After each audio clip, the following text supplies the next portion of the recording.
Have you ever wondered why some planets seem to have a bigger influence in your life than others? In the birth chart, not all planets are equally strong or loud. Some planets shine brighter while others take a back seat. Michelle here from michellesmidheaven.com, and today I'm going to talk about 4 different techniques that can help you find out which planets are calling the shots in your chart. The first and biggest indicator of a planet's strength is angularity, and we have 2 types of angularity. We have whole sign angularity and degree-based angularity. I'll explain what that means. The first type of angularity is very simple. Planets that are located in the first, fourth, seventh, or 10th house tend to have a major say in your life. But there's also degree-based angularity, which means that if a planet is within 3 degrees of the ascendant, descendant, MC, or IC, or making an aspect within 3 degrees of those points, that planet is basically shouting, "Look at me." For example, if you have Mars right on the degree of the MC, you might have an assertive or commanding presence in general. Angular planets are in the spotlight even when they're conjoining the IC, because that means they're also connected to the MC through an opposition. Now, there's something important that I want to point out. The angles function like amplifiers rather than independent sources of meaning. And this gives extra interpretive enrichment to the whole sign house system, where the MC can fall anywhere above the horizon, and the IC can be anywhere under the horizon, depending on the location where the person is born.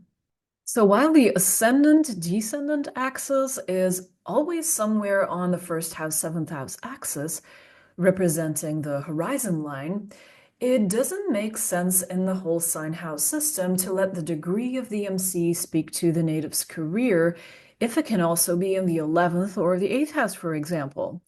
It certainly can speak to the career, but not automatically.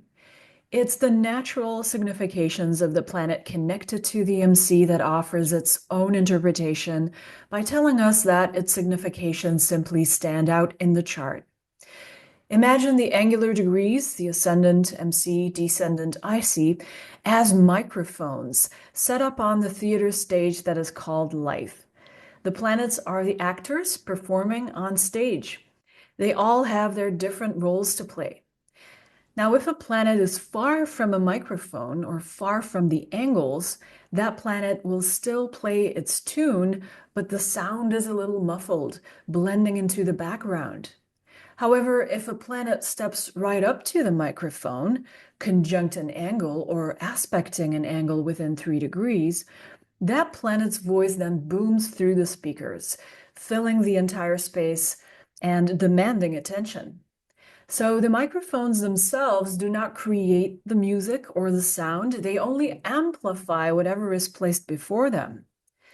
A benevolent planet at the mic, like Jupiter or Venus, might sing a song of optimism, faith, kindness, and ease, while a malefic, like Mars or Saturn, might drop an intense, cutting monologue that shakes the audience. I hope this metaphor illustrates how the angles don't generate meaning, but serve as amplifiers, making certain planetary themes unneglectable and high priority in a person's life. And I think it makes a lot of sense that the angular points don't mean anything in and of themselves, because if a planet makes a trine aspect to the IC, it will automatically make a sextile aspect to the MC, because the MC and IC are always opposite of one another. And the same goes for the ascendant and descendant axis that represents the horizon line. The type of aspect is not even important. The point is that it's all about the planets because they are the actors. The angular degrees simply function as our microphones. Now, the second technique that reveals a planet's strength is when a planet comes out of the beams of the sun. So we have to check and see if there are any planets close to the sun and see how far away exactly they are from the sun and whether they're moving away from the sun or not. Basically, we can think of the sun being so bright that when a planet is too close to it, it gets lost in the glare and becomes invisible to us. This is called being under the beams. But if a planet is moving away from the sun and is around 15 degrees or more from it, it's coming out of the beams, and that particular planetary phase makes the planet incredibly strong. Think of it like this. If a planet is under the beams, it's like trying to have a conversation at a loud concert. It's busy, there's a lot of noise, and there's a lot going on, but it's hard to hear the planet's message. And then once a planet moves away from the sun, its voice comes back, and the planet will even want to do a lot of catching up. For instance, Mercury coming out of the beams could indicate someone whose speaking skills are sharp and clear, or they have excellent writing skills. While Venus emerging from the beams might suggest a person stepping into their artistic or diplomatic power. The planet's natural significations are not only fully expressed, but also more intensified and very strong, and I would say often as strong as an angular planet. Now, to discover whether a planet comes out of the beams of the sun or is moving into the beams, you'll need to know what direction they're in and if they're faster than the sun or not.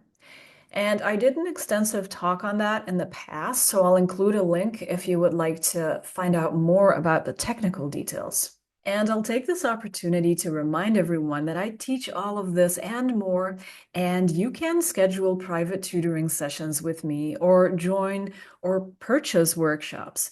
Be sure to subscribe to my newsletter if you would like to receive more information on those. All right, let's look at the third way planets can be strong in the chart. We need to pay attention to planets that are stationing direct or retrograde. Especially the days before a planet stations. That stationing process itself can be very intense. It makes the planet very loud in the chart.